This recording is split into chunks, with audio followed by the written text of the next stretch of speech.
Paracetamol tablet को हम पहले चारों के अंदर टेस्ट करेंगे और कल तक का वेट करते हैं और देखते हैं कि क्या रिजल्ट मिलता है हमको। तो सर सबसे पहले हम पैरासीटामोल टैबलेट को वाटर के अंदर डालते हैं, मतलब वाटर के अंदर डालते हैं।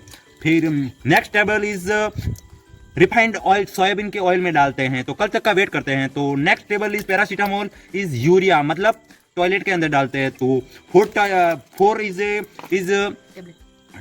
टैबलेट इज सिरप के अंदर डालते हैं। तो कल तक का वेट करते हैं और देखते हैं कि हमको क्या रिजल्ट मिलता है। तो कल तक के लिए goodbye guys, finally result देखते हैं। तो हमारे ऑयल के अंदर पैरासीटामोल ऐसी की ऐसी हैं और वाटर के अंदर पिघल गई है, बट कलर चेंज हो गया है वाटर का।